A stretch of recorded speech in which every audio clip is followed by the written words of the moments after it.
Shalom, pemirsa yang diberkati Tuhan. Bertemu kembali kita dalam pelajaran sekolah sahabat kita.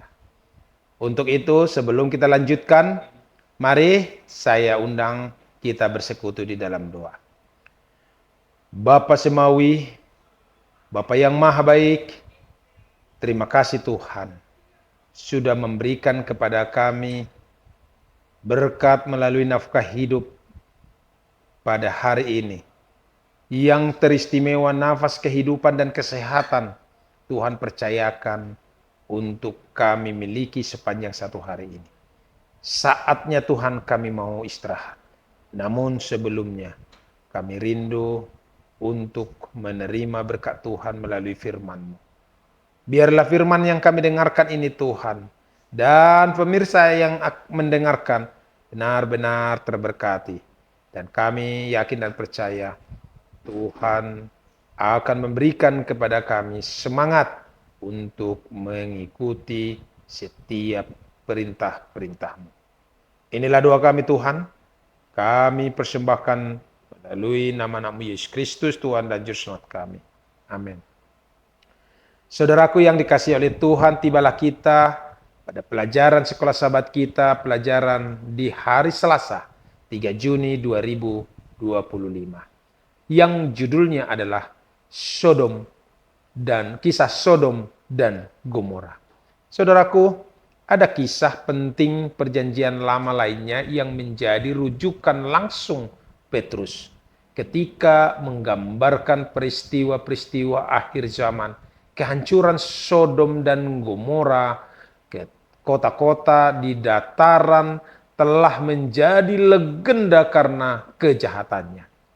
Dan menjadi contoh pertama dari pusat populasi yang dihancurkan oleh api dari surga. Bacalah 2 Petrus 2 ayat 4 sampai 11, Yudas 1 ayat 5 sampai 8, dan Yeskiel 16 ayat 46 sampai 50. Dan perhatikanlah semua detailnya. Mari kita baca. 2 Petrus 2 ayat 4 sampai 11, demikian firman-Nya. Sebab jikalau Allah tidak menyayangkan malaikat-malaikat yang berbuat dosa, tetapi melemparkan mereka ke dalam neraka dan dengan demikian menyerahkannya ke dalam gua-gua yang gelap untuk menyimpan mereka sampai hari penghakiman. Dan jikalau Allah tidak menyayangkan dunia purba, tetapi hanya menyelamatkan Nuh, pemberita kebenaran itu dengan 7 orang lainnya, ketika ia mendatangkan air bah atas dunia orang-orang yang fasik.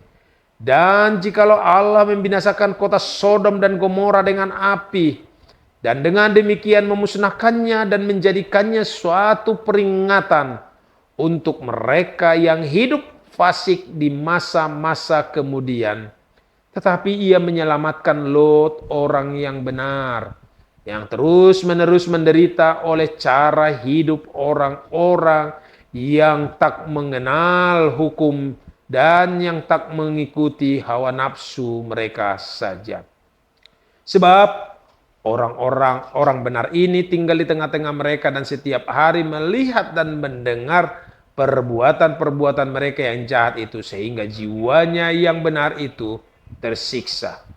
Maka nyata bahwa Tuhan tahu menyelamatkan orang-orang saleh dari pencobaan dan tahu menyimpan orang-orang jahat untuk disiksa pada hari penghakiman. Terutama mereka yang menuruti hawa nafsunya karena ingin mencemarkan diri dan yang menghina pemerintahan Allah. Mereka begitu berani dan angkuh sehingga tidak segan-segan menghujat kemuliaan karena ingin mencemarkan diri dan yang menghina pemerintahan Allah. Padahal malaikat-malaikat sendiri yang sekalipun lebih kuat dan lebih berkuasa daripada mereka tidak memakai kata-kata hujat. Kalau malaikat-malaikat menuntut hukuman atas mereka di hadapan Allah. Yudas 1 ayat 5-8 bunyinya seperti ini. Tetapi sekalipun kamu telah mengetahui semua itu, dan tidak meragukannya lagi. Aku ingin mengingatkan kamu bahwa memang Tuhan menyelamatkan umatnya dari tanah Mesir. Namun sekali lagi membinasakan mereka yang tidak percaya. Dan bahwa ia menahan malaikat-malaikat yang tidak taat pada batas-batas kekuasaan mereka, tetapi yang meninggalkan tempat kediaman mereka dengan belenggu abadi di dalam dunia kekelaman sampai penghakiman pada hari besar. Sama seperti Sodom dan Gomora dan kota-kota sekitarnya yang dengan cara yang sama melakukan percabulan dan mengejek kepuasan-kepuasan yang tak wajar, telah menanggung siksaan api kekal sebagai peringatan kepada semua orang. Namun demikian, orang-orang yang bermimpi-mimpi ini juga mencemarkan tubuh mereka dan menghina kekuasaan serta menghujat semua yang mulia di sorga. Yeskiel 16 ayat 46 sampai 50 mengatakan, kakakmu yang tertua ialah Samaria, yang beserta anak-anaknya perempuan diam di sebelah utaramu. Dan kakakmu yang termuda ialah Sodom, yang beserta anak-anaknya perempuan diam di sebelah selatanmu. Bukankah engkau hidup menurut perbuatan mereka, dan engkau lakukan seperti perbuatan-perbuatan mereka yang keji? Sebentar lagi saja engkau berbuat lebih jahat dari mereka dalam seluruh hidupmu. Demi aku yang hidup, demikianlah firman Tuhan Allah, sungguh-sungguh ya Sodom, kakakmu yang termuda beserta anak-anaknya perempuan, tidak berbuat seperti engkau lakukan beserta anak-anakmu perempuan. Melihat, inilah kesalahan Sodom, kakakmu yang termuda itu. Kecongkakan, makanan berlimpah-limpah dan kesenangan hidup ada padanya dan pada anak-anaknya perempuan. Tetapi ia tidak menolong orang-orang sengsara dan miskin. Mereka menjadi tinggi hati dan melakukan kekejian di hadapanku. Maka aku menjauhkan mereka sesudah aku melihat itu. Apakah kondisi moral yang menyebabkan kehancuran kota-kota ini? Dan persamaan apakah yang ada saat ini juga? Peringatan yang diberikan kepada umat akhir zaman di planet ini melalui kisah Sodom dan Gomora sangat jelas. Pada akhirnya orang fasik juga akan dihancurkan oleh api, seperti yang digambarkan dengan sangat jelas dalam Wahyu 20. Dosa sangat menipu karena membutakan kita pada keadaan kita sendiri. Menutupi pelanggaran kita di bawah lapisan persetujuan diri, sementara kejahatan yang dilakukan oleh orang lain seringkali tetap terlihat jelas bagi kita.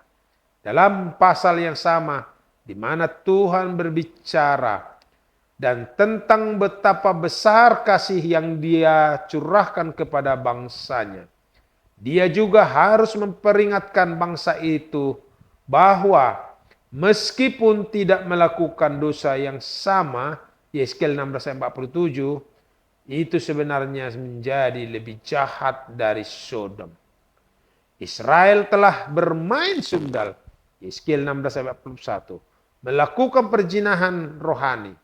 Bayangkan betapa terkejutnya umat Tuhan ketika mereka mendengar bahwa mereka lebih jahat daripada orang-orang yang terkenal karena kejahatannya. Ini bukan hal baru, tidak hanya bagi Israel kuno, tetapi bagi seluruh umat manusia. Dalam Roma 1 ayat 18-32 mengatakan, Paulus menyajikan daftar panjang kejahatan manusia yang bisa saja ditulis berdasarkan surat kabar masa kini. Gambaran Paulus tentang dosa orang kafir tidak dimaksudkan untuk menciptakan perasaan superioritas di antara orang Yahudi, tetapi agar umat Tuhan pada akhirnya dapat memahami keseriusan dosa, maka dosa mereka sendiri. Nathan melakukan hal yang sama ketika dia berbicara kepada Daud. Dia menceritakan kisah tentang seorang kaya yang mencuri satu domba dari orang miskin. Kisah ini sangat membangkitkan kemarahan Daud, 2 Samuel 12 ayat 5. Karena ketidakadilan itu tampak jelas. Meski begitu, Nathan tetap menyatakan engkaulah orang itu. 2 Samuel 12 ayat 7 mengatakan, untuk membuat Daud melihat dirinya sendiri dalam cerita tersebut. Penting untuk dilihat bahwa Alkitab tidak ditujukan kepada dunia luar, tetapi terutama kepada umat Allah sendiri. Ketika kita melihat dosa-dosa keji orang lain dijelaskan dalam perikop seperti Wahyu 13 ayat atau 17, itu adalah peringatan bahwa kita juga bisa jatuh ke dalam perangkap yang sama. Saudaraku yang dikasihi Tuhan, tentu banyak hal-hal yang perlu kita perhatikan dalam hidup kita. Biarlah Tuhan akan memampukan kita melewati hari-hari yang semakin sukar. Demikianlah firman Tuhan, Tuhan memberkati kita. Mari kita berdoa. Bapa di surga, kami telah mendapatkan berkat Tuhan melalui firman-Mu. Biarlah apa yang sudah kami terima boleh menjadi kekuatan bagi kami untuk kepujian kemuliaan bagi nama Tuhan. Pimpin kami Tuhan, jauhkan kami dari berbahaya. Di dalam nama Yesus kami berdoa. Amin.